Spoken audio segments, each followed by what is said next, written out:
Welcome to the Peaceful World Schooling Podcast, featuring your host, Angela Harders.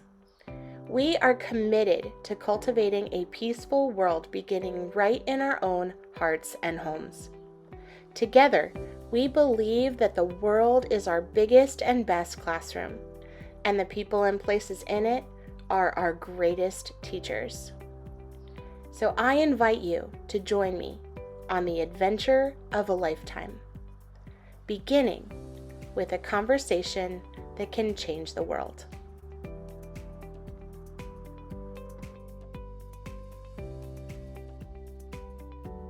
Today's episode of the Peaceful World Schooling Podcast is brought to you by the book Gospel-Based Parenting, a biblical study on discipline and discipling. In this book, you will explore what the Bible really says about spanking and how we can discipline our children the biblical way without spanking or punishment. Every chapter includes a list of discussion and application questions to help you reflect on God's Word, God's heart, and your own heart as you seek to discipline and disciple your children like Jesus. Buy your copy today.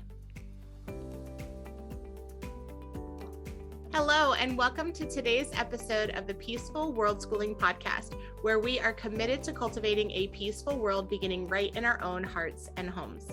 My name is Angela Harders, and I'm your host. And today I have the privilege and honor of introducing you to Cherron Page. Thank you so much, Cherron, for being with us. And to all of my listeners, thank you for joining us as we have a conversation that can change the world.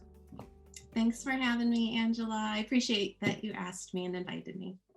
I'm so excited to have this conversation with you. I have been looking forward to this since I discovered you on Twitter not that long ago. And so for those of people that may not be familiar with who you are, Cherron, can you share a little bit about you and your family and your story?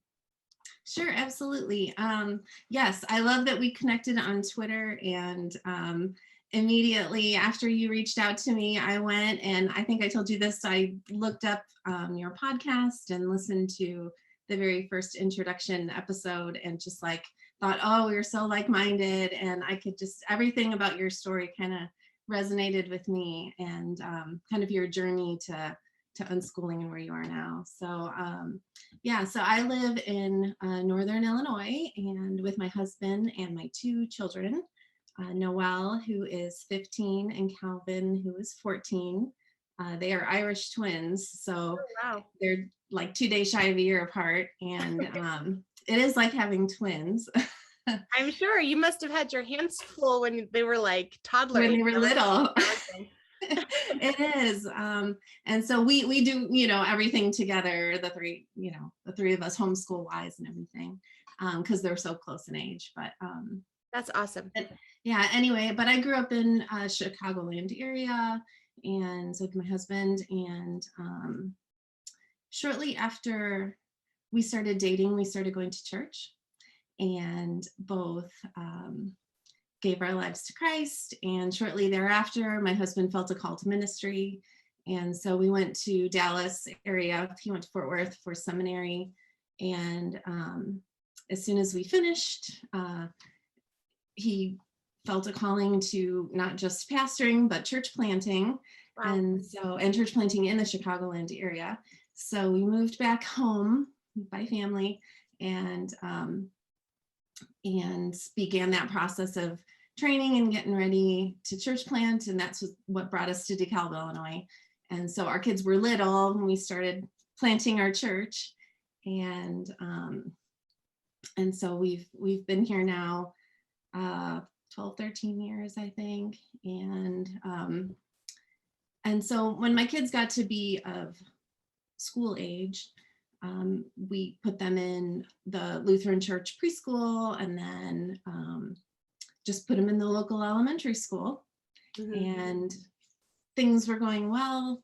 And then when Noelle was in 3rd grade and Calvin was in 2nd grade, some issues started to come up. It's like the higher levels you go in school, then it's not like just fun and games anymore. Then it's some serious things are being asked of them. And so When you just, say some issues started arising, what do you mean by that? yeah.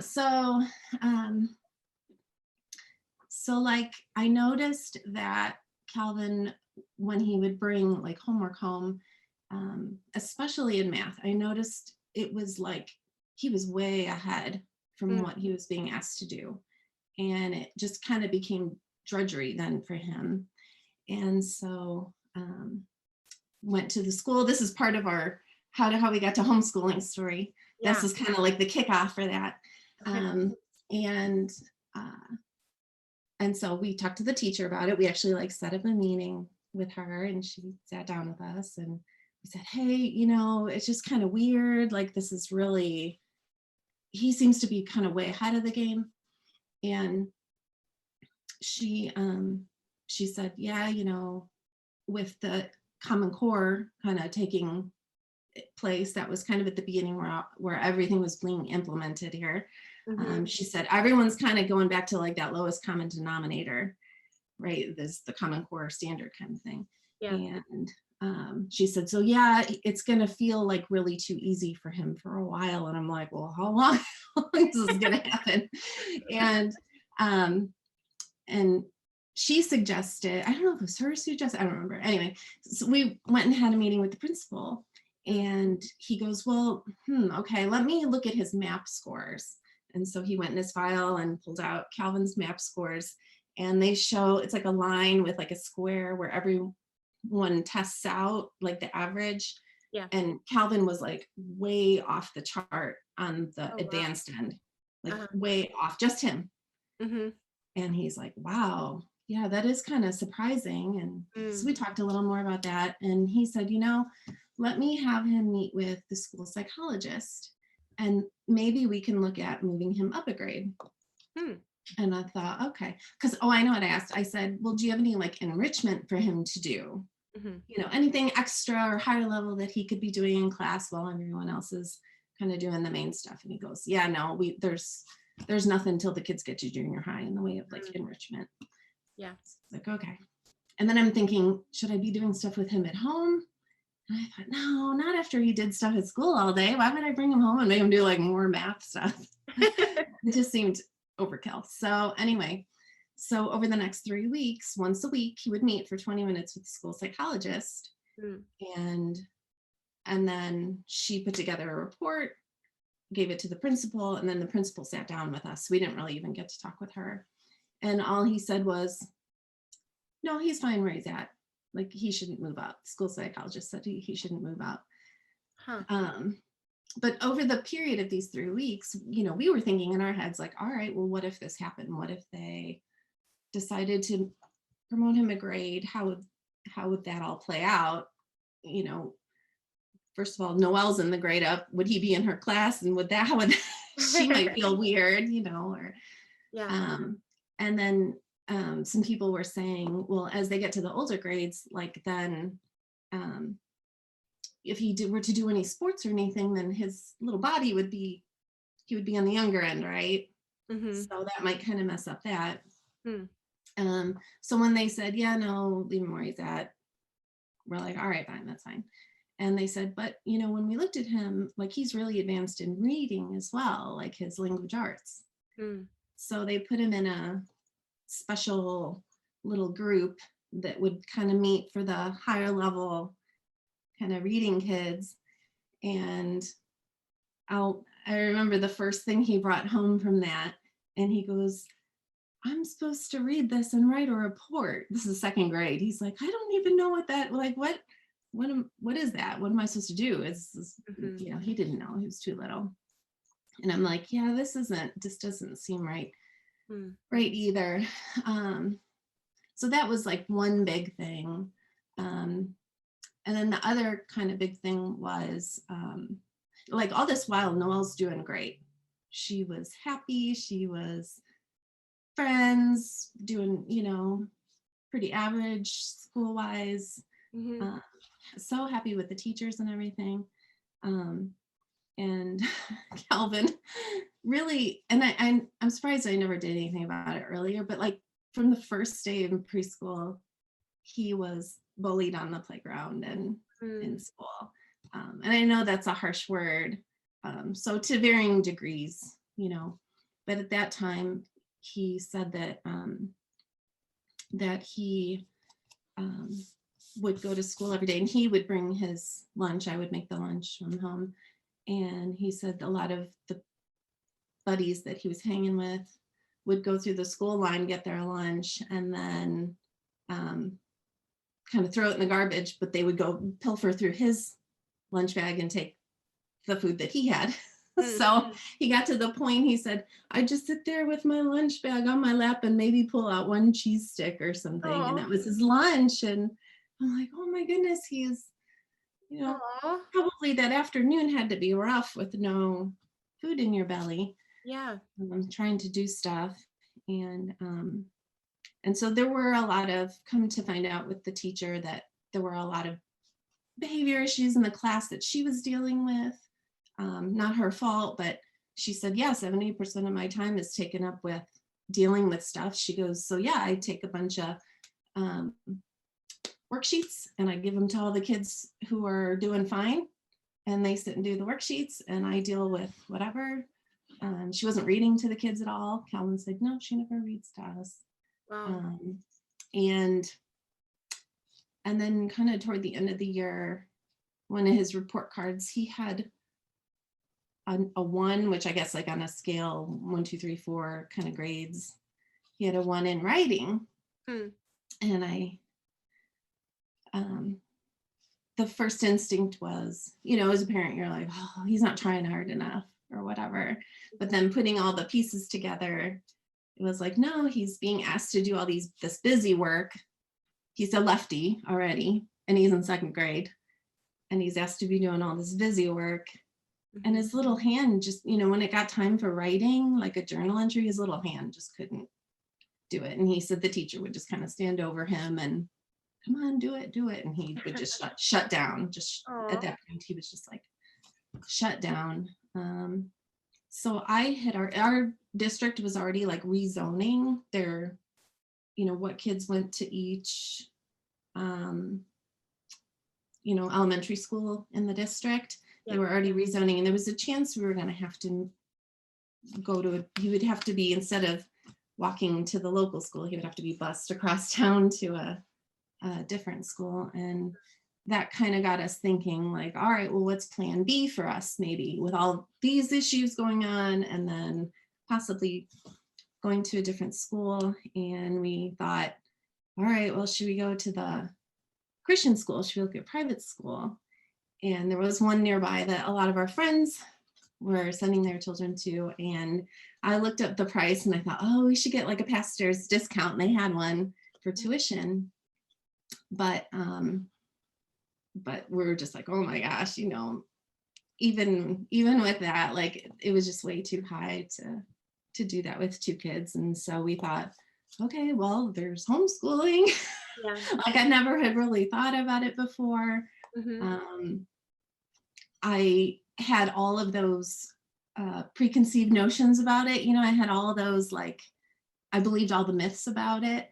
The kids would be sheltered and that I needed to, be like the teacher person, that, I would have to make them listen to me. And I just, I had all those ideas about it. And those are all very common, by the way. I feel like we all go through this process of, we have this experience or whatever with homeschool kids, or even the stereotypes around homeschoolers that they're weird or they're awkward or they're not socialized, whatever that means, and all those kinds of things. So all those, fears and concerns that you're experiencing are totally normal. Right. But what I, then when it was like, okay, well, maybe this might actually, we might actually do this. I found a couple of people that I knew that had done it. One was a friend who was actually doing it, but I had never sat down and talked to her about it. So I asked her to coffee and asked her all the questions, and all the ones. What do you do about socialization? All the biggies. And I was shocked. She had like excellent answers to each one, like things that I didn't think had answers to. Like I was expecting her to say, oh yeah, yeah, they are sheltered and they are weird or whatever, but she was like, no, actually, blah, blah, blah. And she gave really good answers. And then I met with the mom of another friend who had homeschooled all her children, and she was older, so she was a veteran, asked her all the questions, and she gave, really excellent, helpful wisdom and advice. And then I just started doing my own like reading and reading blogs and doing like online research. And then I like fell in love with the idea. Then it was like, ooh, I'm already a homeschool mom or a stay-at-home mom. I'm already home. Why would I not try this? Like, why? I'm in the perfect position to give this a chance. Yeah. And it's interesting because there were many times since my kids had gone to school, right? My daughter had been in school 4 years. There were many times that I thought, should I go get like a job? Should I go do something? My husband would always say, just do what you want, whatever. Yeah. And there were many times where I remember my kids being in school and I would just sit home and like just worry about them and wish for any chance that I could go get them. I just really longed to be with them. And so I thought, oh yeah, I have to try this, at least try it for a year. And a lot of my wise mom friends said, give it at least a year to do it and see if you like it. And yeah, of course, I fell in love, and then I like dove all in for it. And now it's become just like, like a passion of mine to learn about it. And I'm upset. I obsessively read about it. You see me on Twitter thinking about it, interacting with people. Yep, me too. Yeah. That's wonderful. I love hearing your journey and how it evolved from seeing your son that was struggling, but it's interesting, he was struggling not because he was what we would say a bad student or a poor student. He was struggling because he was advanced. He was above the work that they were giving him. And I wish that I could say that his story is uncommon, but it's really not. And it's just kind of the nature of the beast with school. You've got, 35 kids in one classroom, and there's just no way that you can teach to each individual child's needs. It's impossible. Right. And then also hearing your daughter's experience that she was enjoying the school environment. And so I'm wondering what that transition was like for them, your son, as well as for your daughter, that she wasn't hating school. She was actually enjoying it. What was that like for them to transition from being in a school environment to now being homeschooled? Yeah, that's a good question. For my daughter, she didn't want to do it at first. And I guess looking back, it was mostly about him. And in my mind, I think I thought logistically, like, well, how could I have one in school and one not, right? Like now I feel like maybe I would be a little more open-minded, like do what's good for one, do what's good for the other. And yet I thought, well, if I'm going to be, if Calvin and I are going to be sleeping in, well, might as well sleep in too. Yeah. Right. And us do all things together. And so I said, no, we're all going to try this together. And she was sad to leave. And obviously it was mostly about friends. And so I said, well, what we're going to do is, what my brownie leader mom always told me, make new friends, but keep the old. One is silver and the other gold. Yeah. And so I sought out ways to make new friends, and we did make new friends, which was good. And then at birthday time, that was halfway through the year.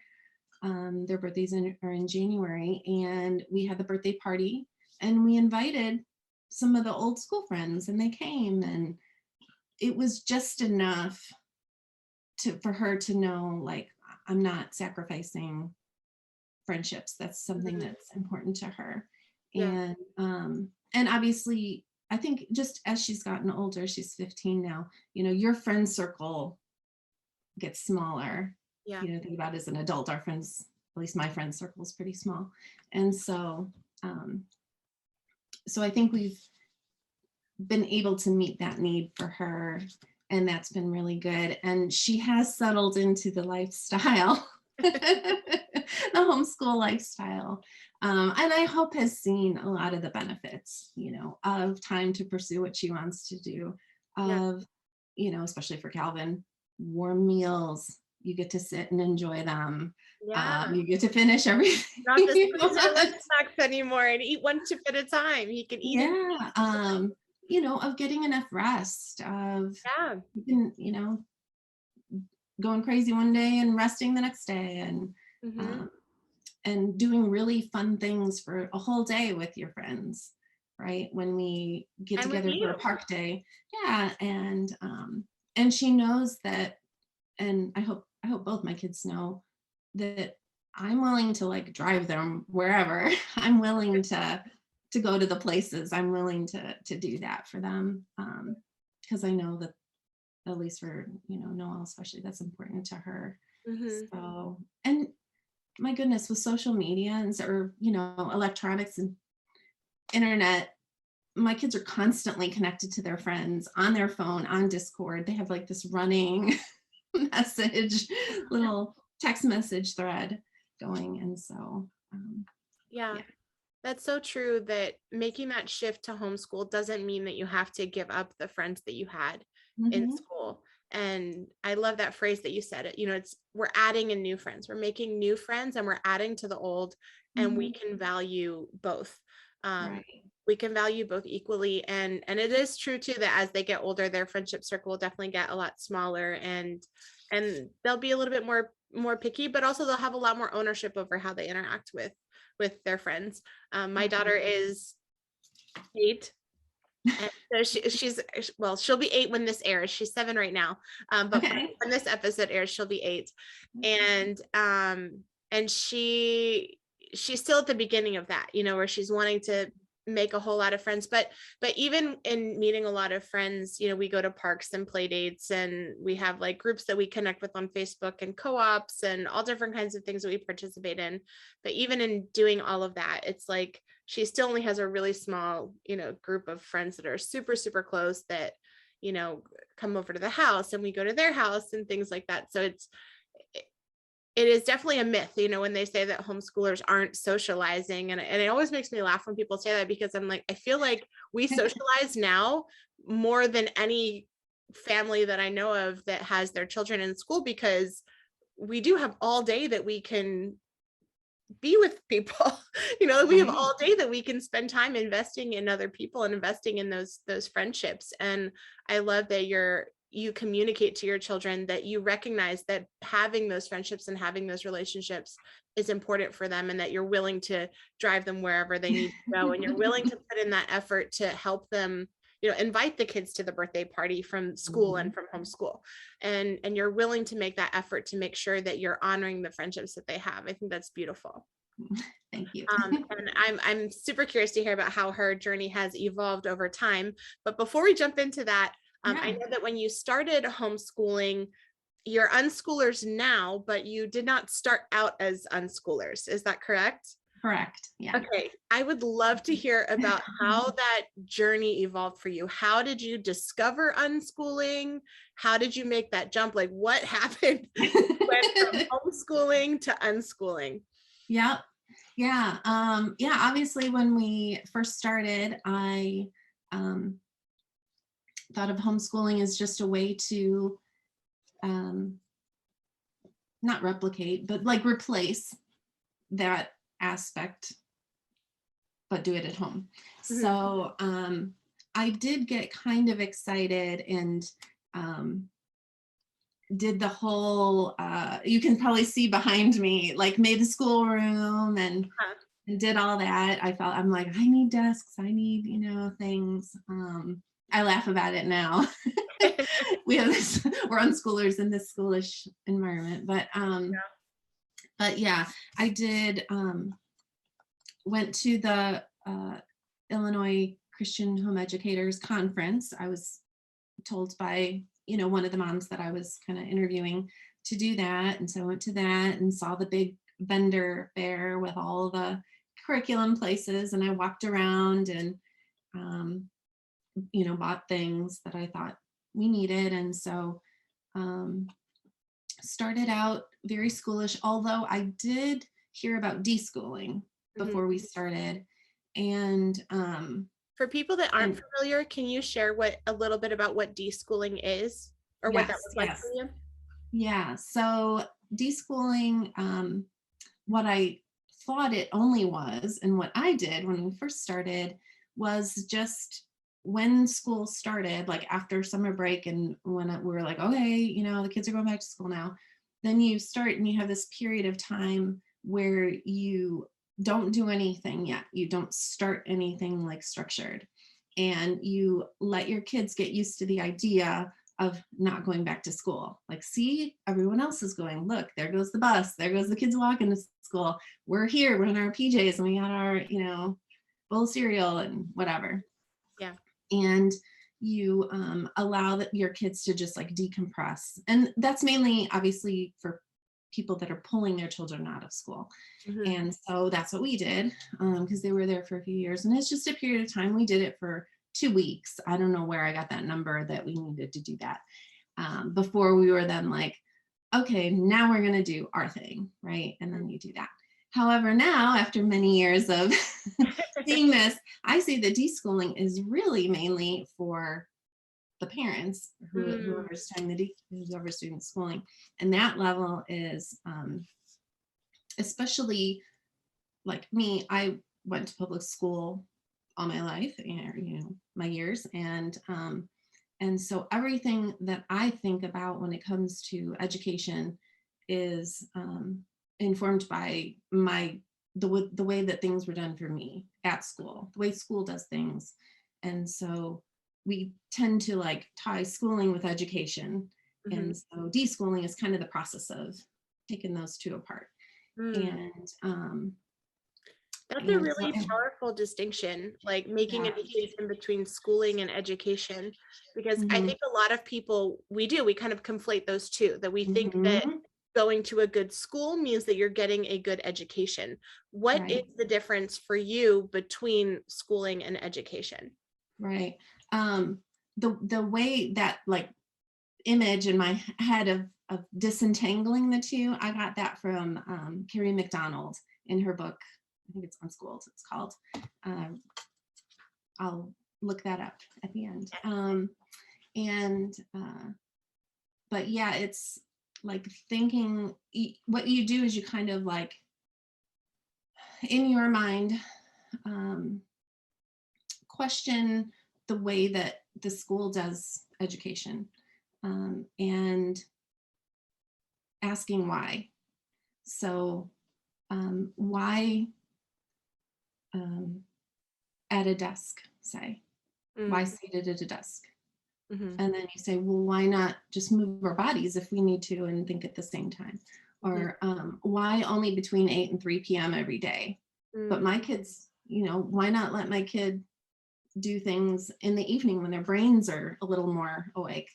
Or why only from textbooks? Why not just exploring the library? Or why not go to a place? Or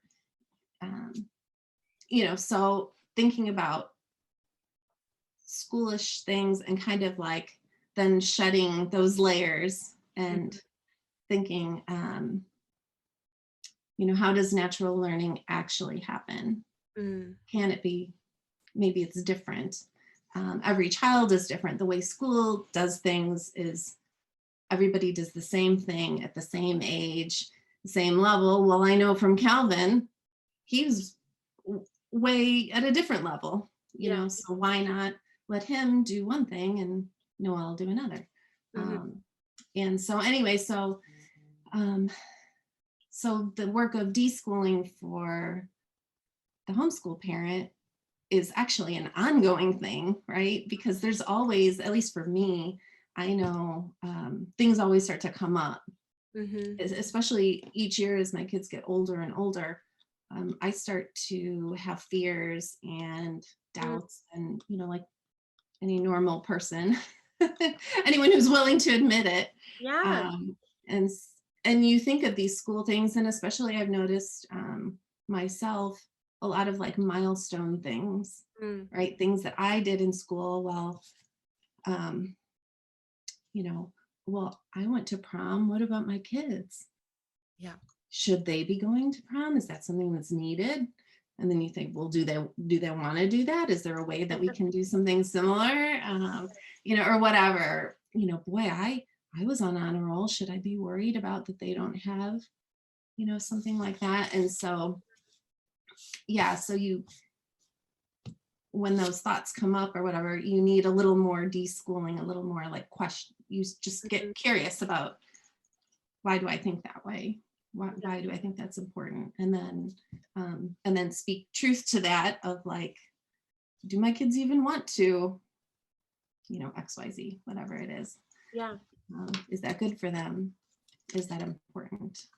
Can they learn it differently or whatever? So anyway, so yes, we started out very school at home-ish with all the, you know, curriculum, and there were a lot of tears on their end and mine. We can laugh about it now, but my husband, you know, I just heard him telling somebody the other day, oh yeah, you know, the kids would call me, mom's crying again, you know. And so it was a lot of, yeah, like butting heads, like me trying to be teacher authority, and the kids, or me expecting the kids to sit there and be, you know, taught and excited about everything, not just learn it, but love it and then do it. And they weren't excited and thrilled. They were a little bit. They were happy to be there, and there's some aspect of, you know, it's fun to play school sometimes, right? Like, yeah. I love to play school. And I, right after high school, I did go to college for a little bit. I stopped just shy of my student teaching. So I went to school for elementary ed. And so there was part of me that was like, oh, I can finally like do what I was gonna do, but never did, kind of thing. That makes sense. Yeah, and that's probably why I went crazy with like the homeschool room and everything. I was like, oh, they're gonna play school. But then when it actually came to doing it, it was not fun. I hear a lot of parents say that same thing, that when they tried to do the school at home, like when they thought of homeschool as school at home, it ended exactly how you said, with the kids crying, the mom crying, the dad crying, everyone's crying. Right. Crying and upset and frustrated. And it just became, you know, this power struggle almost of, I'm trying to be this authority figure and force you to do X, Y, Z, because I think this is important for you. And it just, homes are not meant to function that way. Like families are not meant to function that way at all. And yeah, so doing school at home definitely does not work very long. Right. So you started out with doing school at home. How did you end up discovering unschooling? Yeah, so then I just kind of found that like all the things that we were doing, like for instance, we were doing Saxon math, and I loved it. I was like, oh, this is just like I used to learn math, you know. But it would have like a pre-test kind of thing, like a little timed test, and then you had your lesson, and then you had your worksheets, and then it, you know, after so many lessons, you had a test.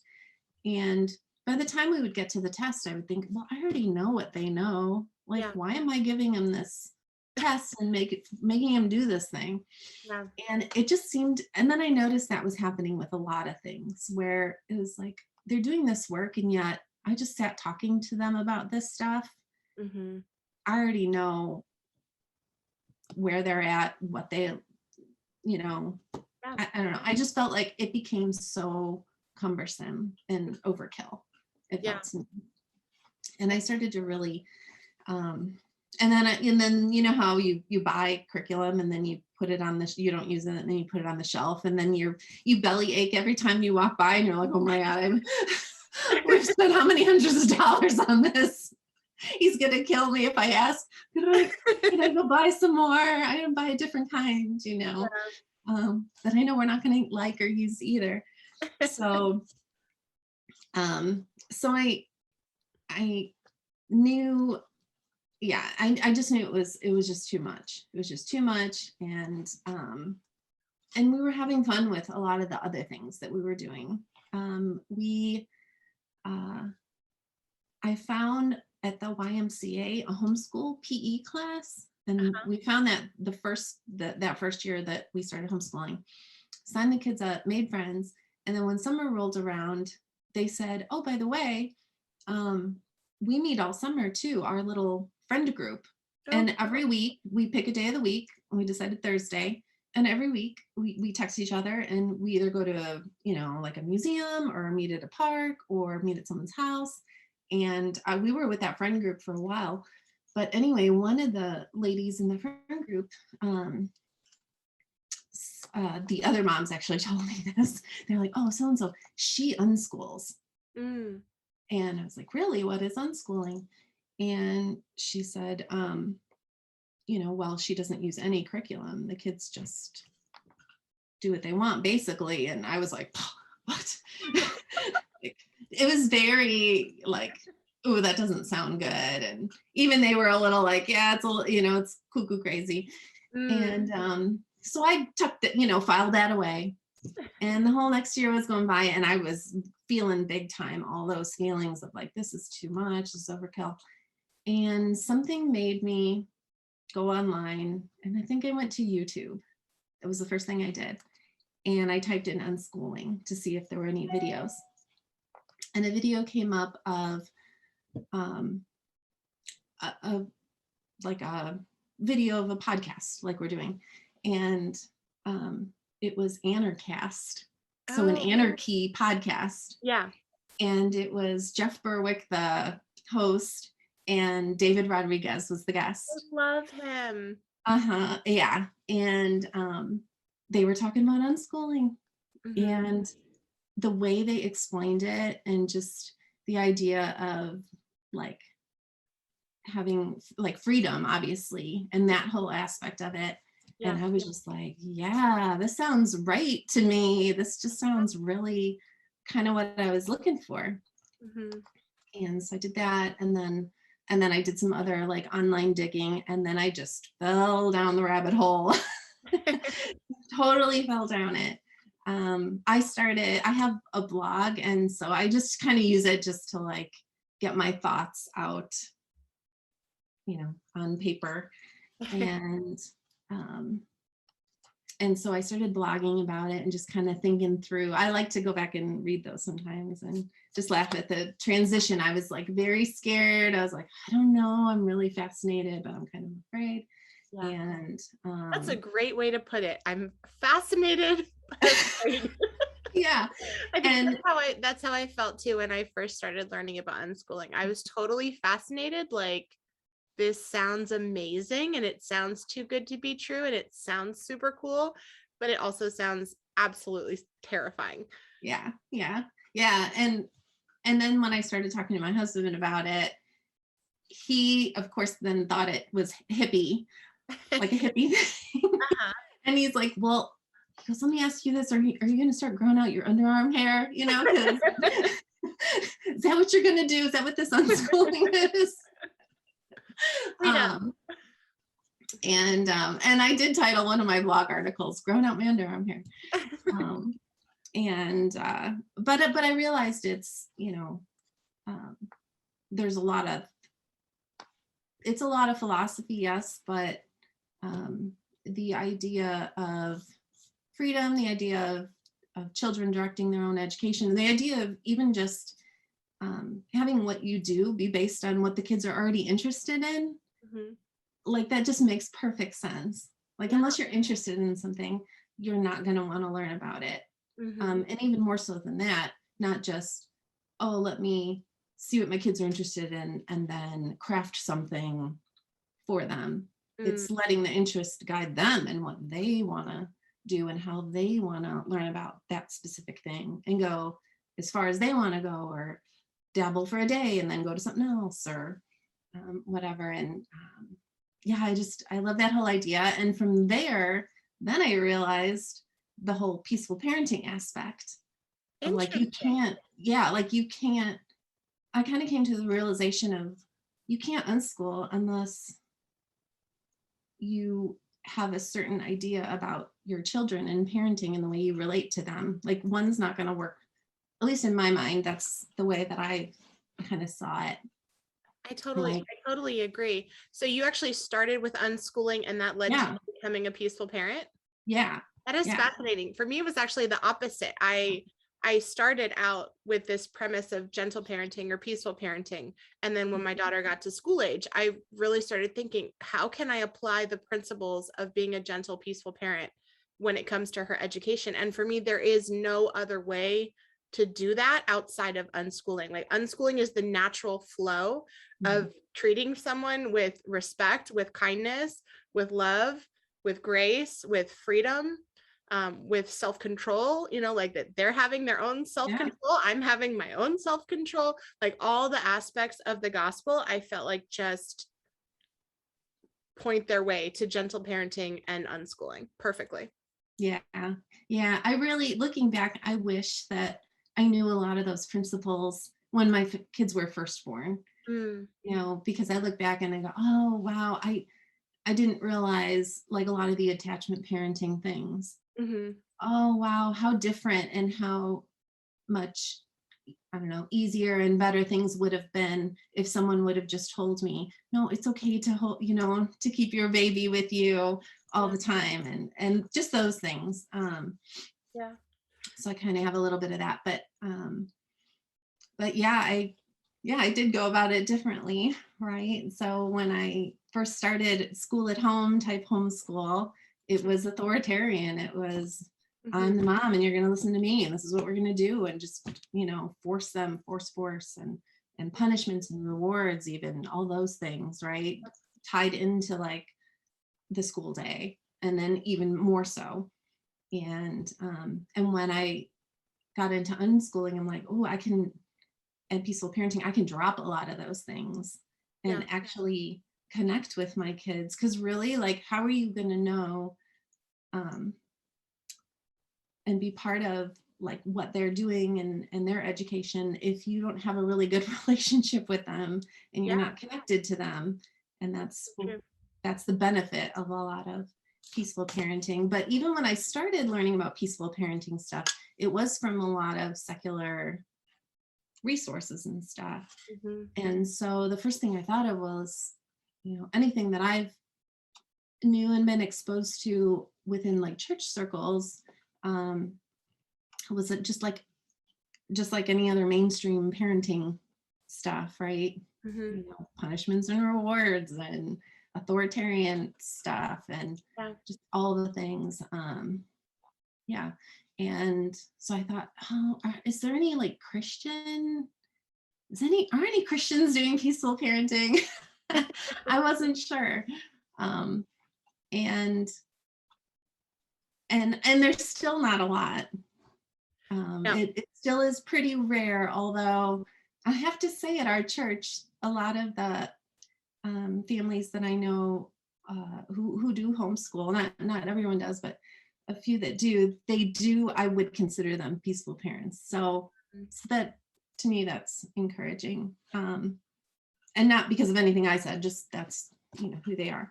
But I had read an article kind of as I was thinking through that, by, I think it was in the Gospel Coalition blog, and it was, I believe, by Jen Wilkin. And in this article, she refers to, the greatest commandment, right? Love the Lord your God with all your heart, soul, mind, and strength. mm-hmm. Love your neighbor as yourself. And Yeah, she said, when we think about who's our neighbor, we think of adults, right? Like mm-hmm. adults in the community or church. She goes, no, your children are your neighbor.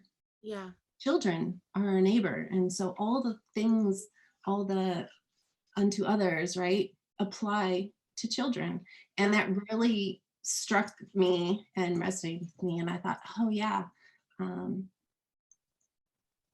I need to respect my children mm, in that way, and not see them as less than, or incomplete, or they're fully human members of the church body, and they're the model of faith to us, right? And so that really just like elevated my view of children. And so instead of me up here and then down here, it kind of went like that, right? And so you elevate your view of children. It's really like, it's been interesting to see how my thoughts have changed even within our church body. And me being like a Sunday school teacher, the way that, it's almost like my heart grew a bunch of sizes. Like my heart for children in our church community has grown, not just my children, but all children. And so that's just something I'm excited about. And how that all kind of, that how one led into the other, led into the other. So I love that. That is so beautiful. And you're right that I feel like peaceful parenting and unschooling both are not common in the Christian community, in Christian circles. And I know a lot of that has to do with that whole idea of, authority and punishments and rewards and things like that. And it can be very challenging, when you're kind of exploring these ideas that seem very controversial and that may conflict with what you have been taught or with what we've experienced as believers. And that was actually what inspired me to write my first book. It's called Gospel-Based Parenting. And it was exactly born out of that, because I actually stumbled into gentle parenting because I was trying to research the Bible to see how I could spank my child the way that the Bible says.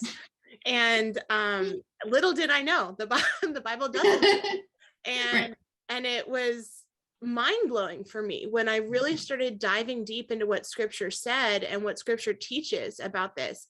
I really resonated also with that idea that your friend said about loving your neighbor, loving your neighbor as yourself, and loving one another as God has loved us, and looking at what does it look like for me to love my child the way that God has loved me. And I feel like that is the biggest shift, when we really think about our commandment, like the biggest commandments that we have are to love God and to love others. And loving others looks like, all of 1 Corinthians 13, right? And even looking at the fruits of the Spirit, right? We say like, okay, as Christians, that we have the Holy Spirit that's living inside of us. The fruits of the Spirit are love, joy, peace, patience, kindness. That's like I feel like I need to write a book on that. Like, what does it mean to be kind, to your children? Gentleness, goodness, faithfulness, self-control. And the self-control part, I think, is the most challenging, because all throughout history, it's like we have these experiences where in school, it's our teachers that are controlling us and controlling our learning. At home, we grew up with our parents were controlling us and controlling our environment or whatever. Obey right away. I don't know if they said this in your family, but my parents would say a lot, delayed obedience is disobedience. And it was just kind of that idea of this authority tells you to do something and you obey right away without question. And that was just kind of it, but when we can really step back and look at what does it look like to love our children the way that God has loved us, like the whole world of peaceful parenting and unschooling, I feel like it's right there at the front of it. Yep. I totally agree. Yeah. I did not grow up in a Christian home. Wow. But, and it's funny because I think back to my mom, and I was an only child, and my mom and my dad, but my mom mainly, I think she was a peaceful parent before there was even a word for such a thing, in a lot of ways. Just so much love and respect, and even, like I said, minus being an overtly Christian household. But then I had very like limited exposure to children or other parents. Like I wasn't close to anybody, any other friends that had little ones. And Mhm. so I feel like when my kids were born, the only things I knew were from those around me in church circles. Mm. And it was that very strict Christian parenting. And that's kind of what I knew. Yeah. Um, and I've never been a reader, like a natural just reader. Mhm.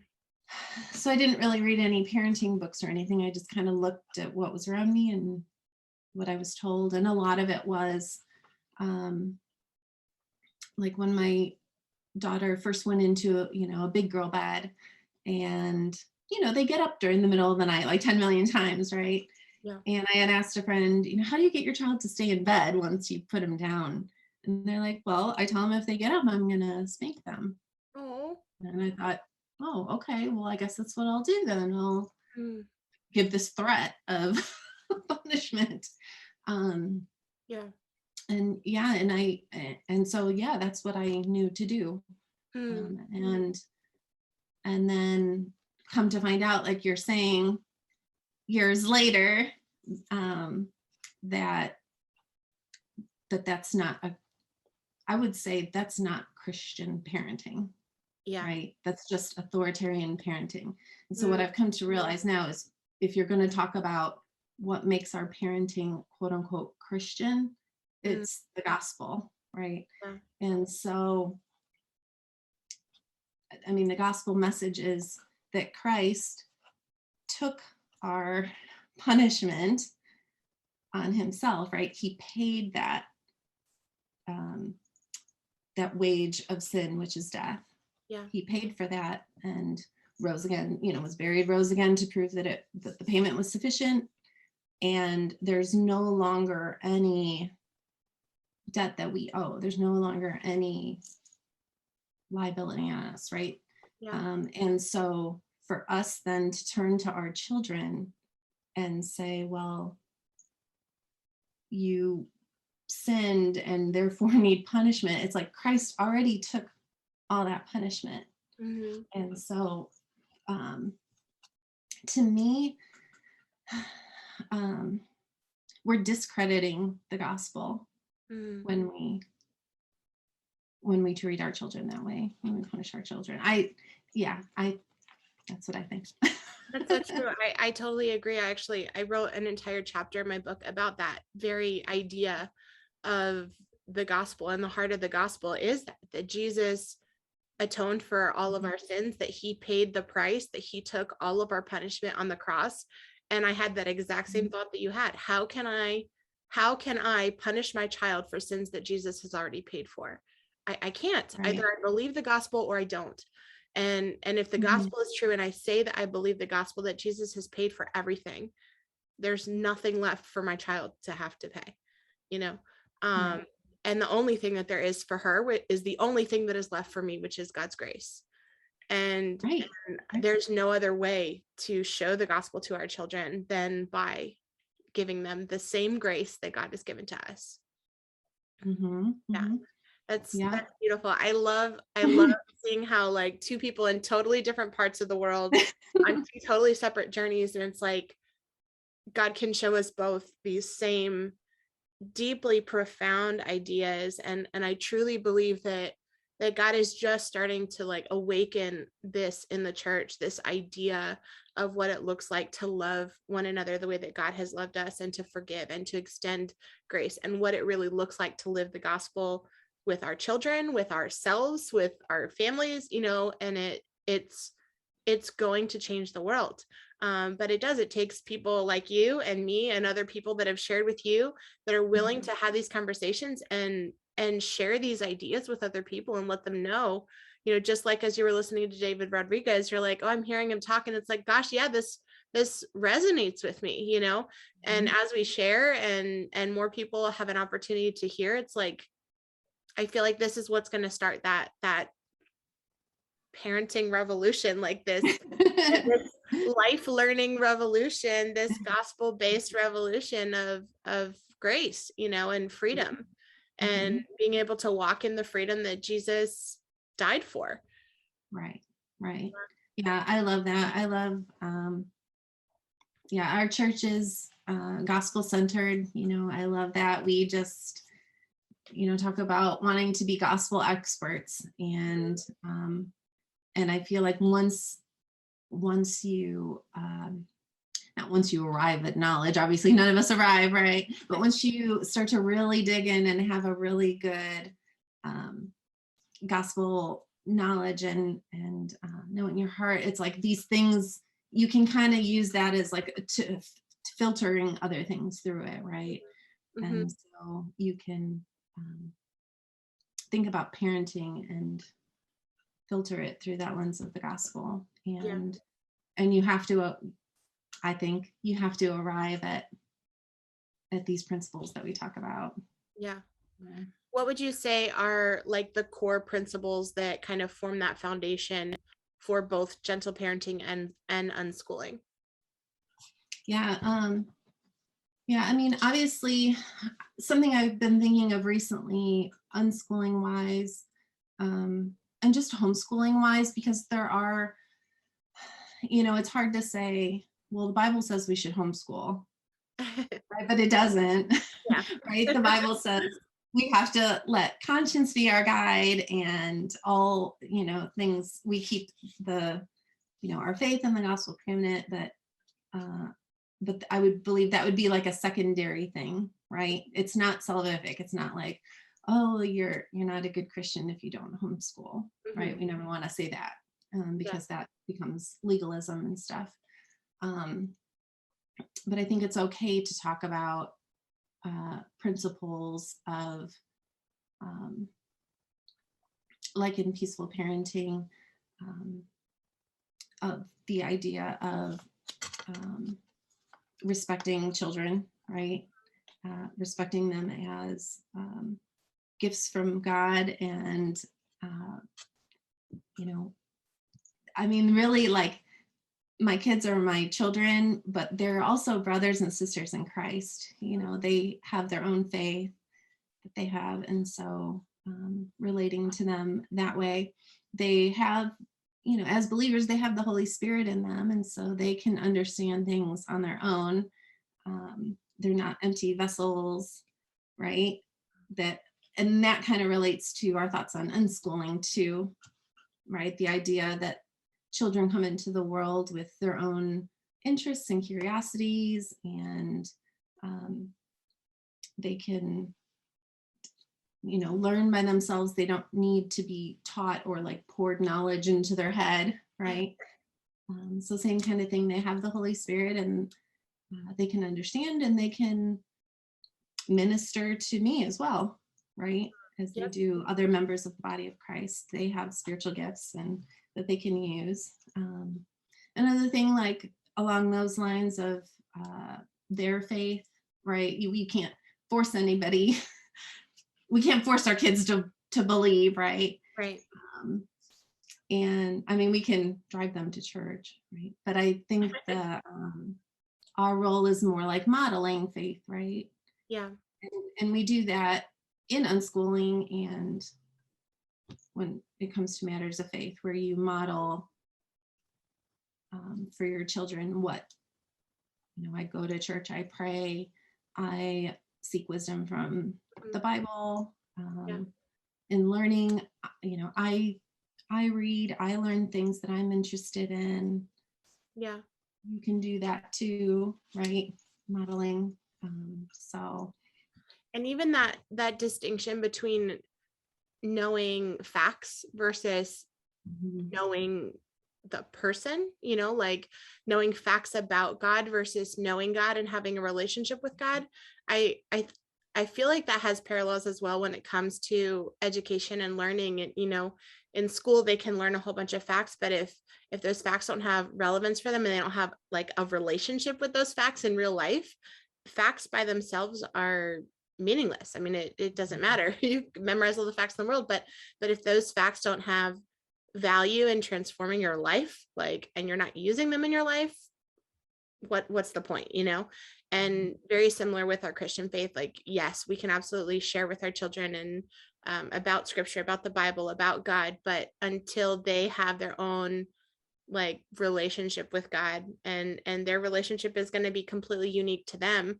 But it's a very humbling experience as a parent to know, like, yes, we're entrusted with caring for this child that God has given to us, but at the same time, I cannot force my child to know or believe or do anything. And when I think when we can really understand that, like, that I cannot force my child to know, believe, or do anything, it really shifts my position as a parent. Like, what is my authority gonna, like, what am I gonna do? What am I gonna do? Like, really, it really is all about building that connected relationship with our children, like you mentioned, and modeling having a connected relationship with them, and modeling having a connected relationship with God. But at the end of the day, like, God is the one that's in charge of how all that ends up, and it takes a lot to really trust God with our children and on their own unique path, whatever that looks like, when it comes to their faith, when it comes to their careers, when it comes to their education, whatever that looks like. It is a part of our faith journey as parents to learn how to trust God with our kids. Yep, totally agree. I love that. And I cannot end this episode without asking, now that you guys have been unschooling and you've been practicing peaceful parenting as a family, what does life look like for you guys now? What are your kids interested in? What are you guys up to? What are you up to? What is life like now? Yeah, I'm still, like I said, crazy obsessed with learning about unschooling still. I'm still doing all those things. In fact, I said I wasn't a reader, but I do want to desperately read what other people have written on it. So I started a book club, and and so we read books about unschooling and peaceful parenting, and then we get together at the end of the month and talk about it. And so that kind of keeps me accountable, gets me really reading and responsible for like leading this book club. So that's been really good. And I love still, that. yeah, so I write and share That's about something that other people can kind of join you in if they're Absolutely. interested.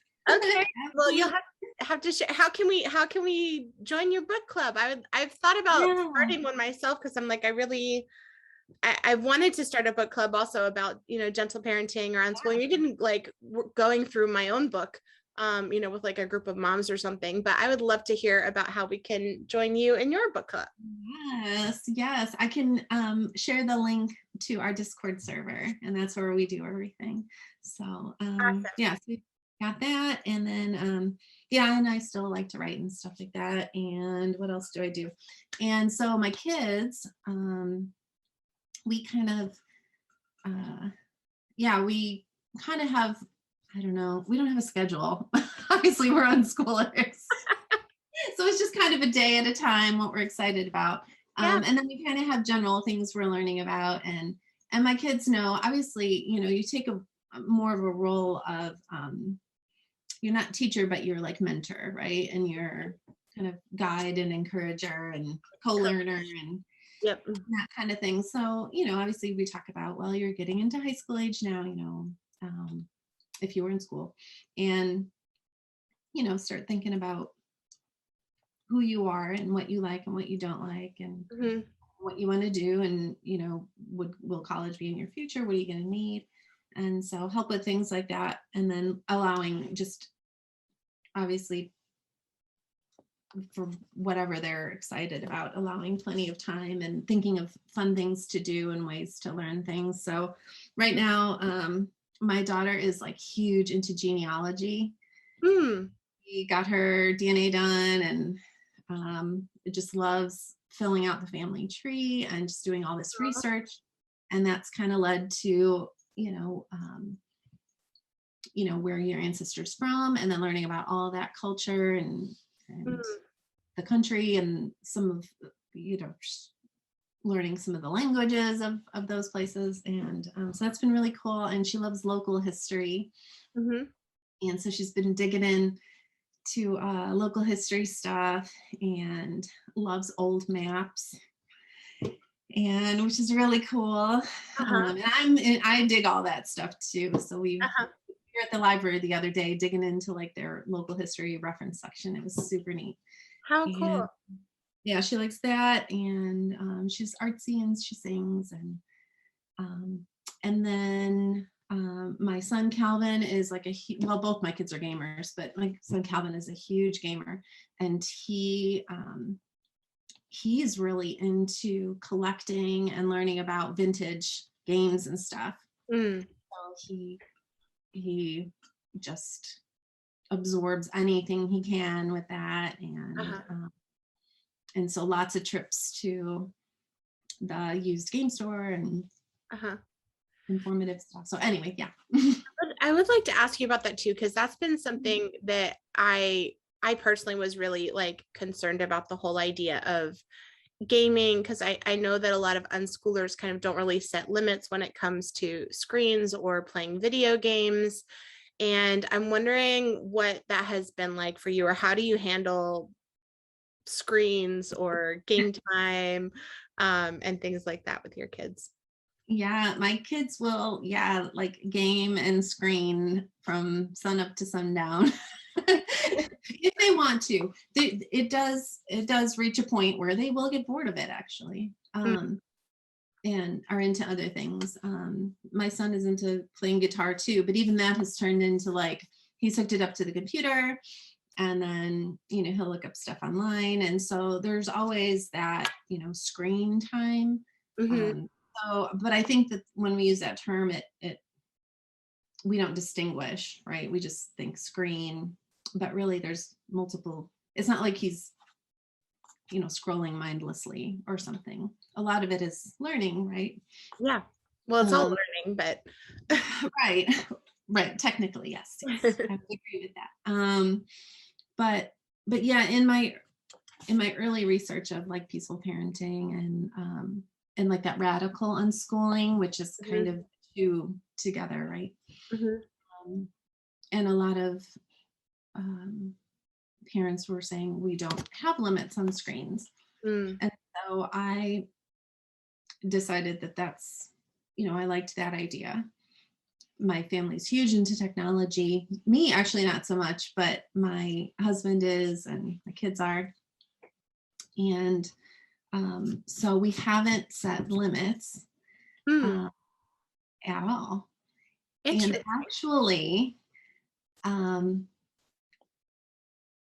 And actually, it's been pretty okay, because I feel like they know that I'm respecting what they're doing. And anytime, you hear parents are like, well, I told them to shut the game down, and then they yelled at me and they threw a fit and blah, blah, blah, blah. I've never had that. Wow. Like when I talk to them and I am kind and respectful and say, oh, hey, you're in the middle of the game, dinner's ready. It's gonna be ready in like 5 minutes. Would you mind coming? They'll be like, yep, I'll be there in a minute. Let me finish up or whatever. And that could just be my kids, right? And that's what works for our family. So I'm like, I would never say all families should do that. I'm saying just that's worked for us. And it's, it's peaceful, right? We have peace in our home. I'm not fighting with my kids, get off those screens or that, or, God forbid, a lot of times you hear of, I went over and I pulled the plug out of the wall or whatever. And then my child, says they hates me or whatever. Yeah. And it would be the same thing, in the middle of the final 3 minutes of the football game, and the kid, what if I went over and shut the TV off? Right. That's good. And so, so we do. And it's also helped, I think, when anytime you restrict something, that kind of leads to binging, right? Or hiding. It could lead to hiding.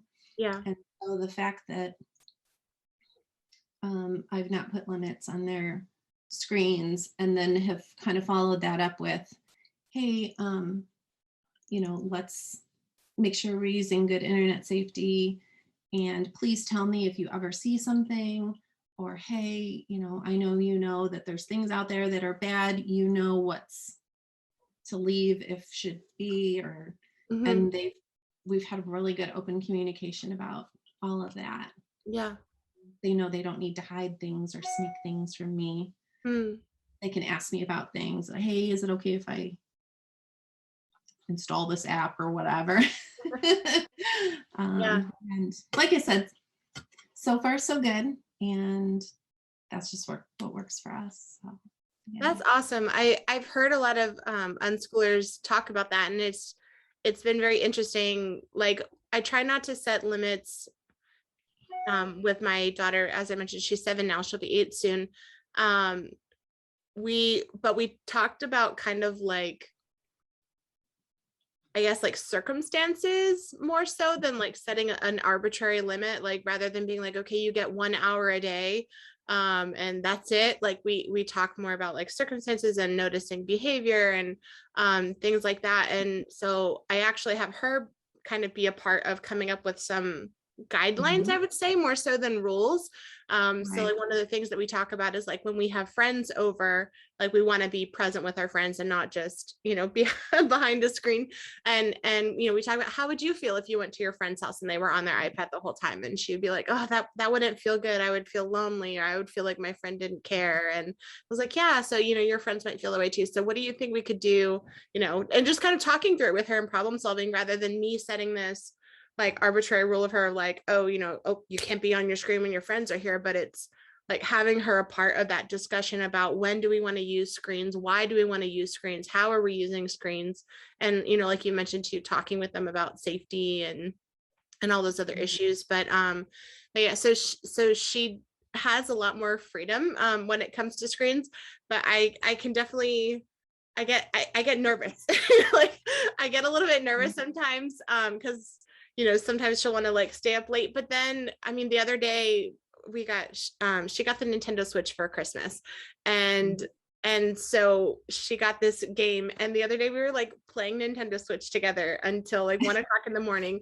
And it's like 1 o'clock in the morning, we're playing Nintendo Switch and just cracking up laughing together and like having so much fun.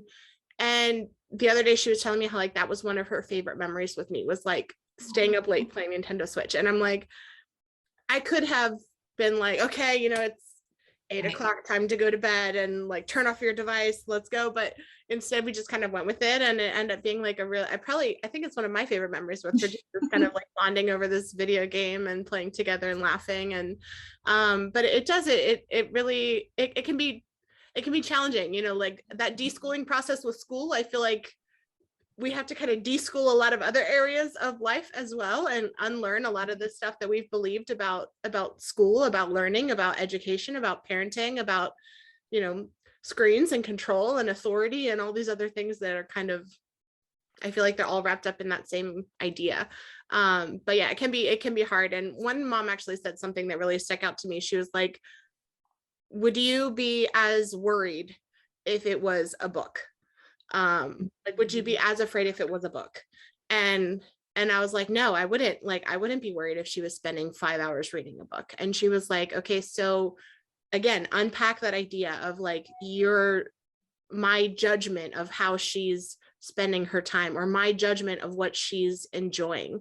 And when I could really kind of start to unpack that for myself, like, okay, why am I judging the fact that she wants to play Minecraft? Like, I don't understand what the attraction is to Minecraft. And I can be judgmental and critical about Minecraft, or I can sit next to her and come alongside her and observe and ask questions and play with her, even though I may not know what I'm doing, but like learning along. I love the word you said, co-learner, like being a co-learner with her. And learning what she loves and being a part of that. Like, I feel like that's what really makes the difference. And then I can see, oh, this is what she's learning and doing this activity that I may not understand, or in this video game that she's like been playing for hours. Oh, like there is a lot of valuable learning that she's doing in here. And there is, even just for the sake of doing something that's fun that you enjoy, like I feel like there's value in that too, But I don't know. Again, that's my personal opinion. And we'll see how it plays out as she grows up. But for now, that's kind of where we are with the screen topic. But it is interesting for me to like hear other families, especially like that have teenagers and stuff, kind of hearing how that evolves over time without giving them those limits and seeing how they spend their time when they can choose freely. Yeah, I think something, and I wonder if a lot of unschoolers feel this way, because I've had these thoughts myself, where we think, well, unschooling is just being hands off, right? Just let the kids do whatever they want. Just let them go. There they go. And I'm just going to be over here sitting in the corner, with my hands tied or something. And I can't do or say anything, for fear that I might, force them to think something or whatever. And yet really it's like, well, no, the whole point that they're here with me and the whole point that we're doing this is because I want to draw near to them. Like I get to be with them and I want to draw near and I want to know what they're doing. Yeah. And I'm not, forcing my will upon them or anything, or I'm not overly controlling them. And yet I'm just being interested. I'm being a friend, like I'm allowed to be a friend to them and play video games. I love sitting and my daughter puts her head on my shoulder and we're watching TikToks together. It's that same like feeling, right? But you're with them and you're sharing what wisdom you have with them, or you're just helping them and loving and caring and being excited for them. And at least for me, I'm excited about that. I know I hear a lot of things like, oh, there's this self-directed child and an autodidact, and they went off and did this thing. My kids don't really have a lot of that personality yet.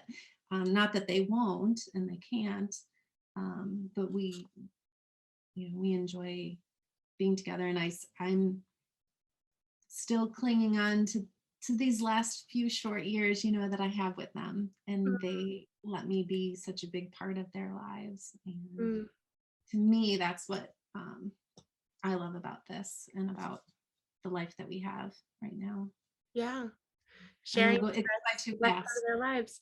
That's so true. I wrote a post about this the other day of, like when kids go to school, we're literally sharing the best part of their day with someone else, and it's so true. Like, I mean, kids during the day, they're amazing. Like they're full of energy and they're happy and excited, especially in the morning. Like, during the day when it's sunny outside and you can do fun things together and spend quality time together.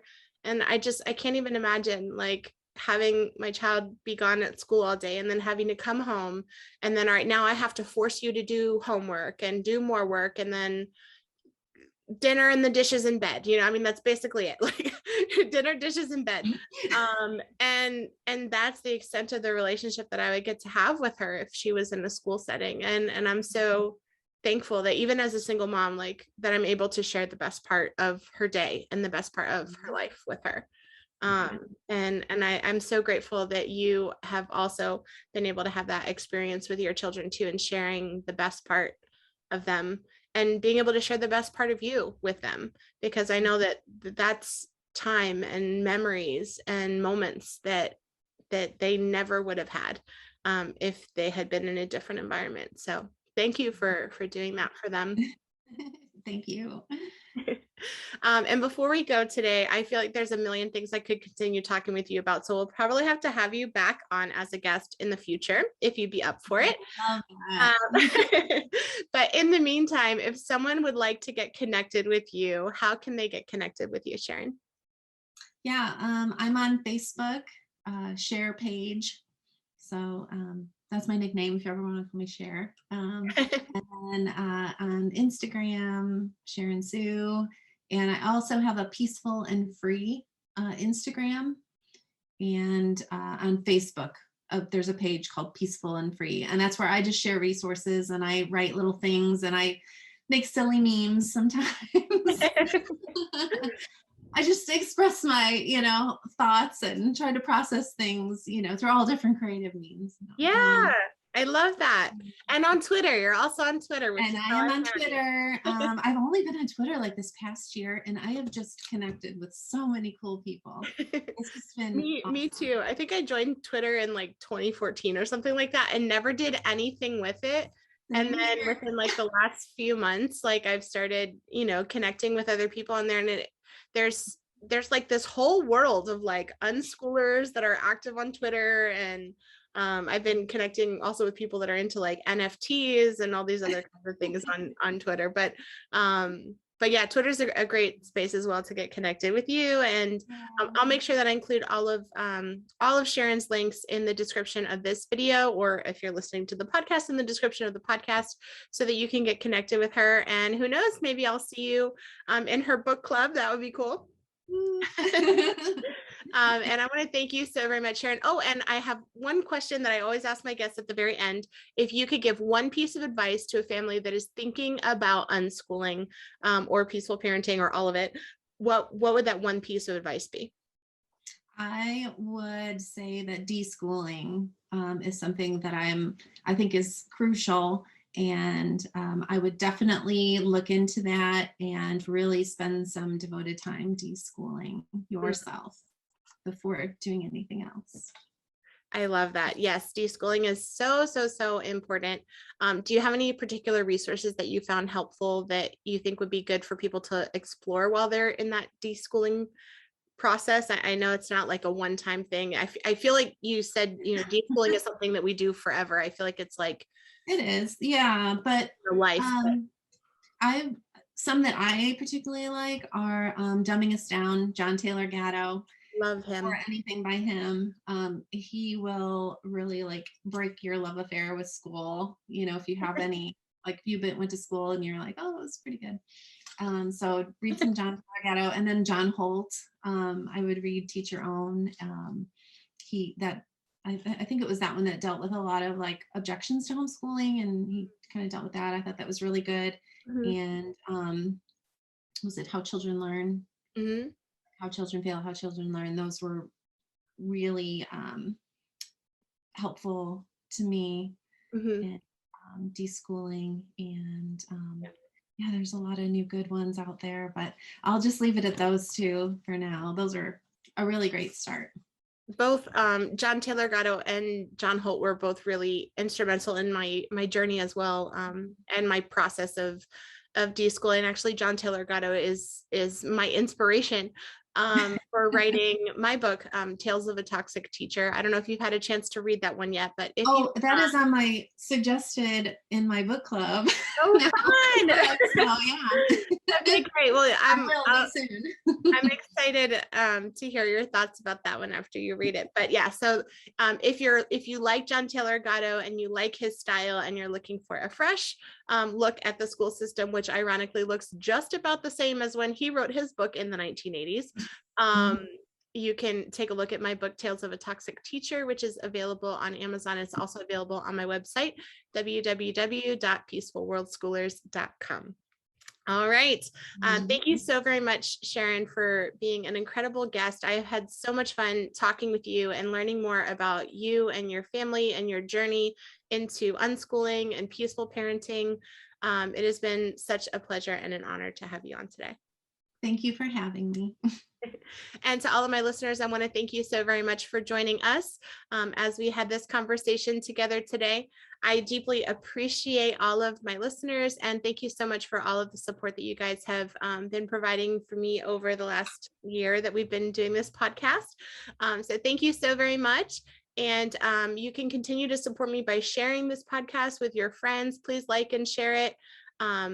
And also you can look for other ways to support me in the work that I'm doing on my website, www.peacefulworldschoolers.com. Thank you so very much. And I hope that your day is as wonderful as you are. Bye.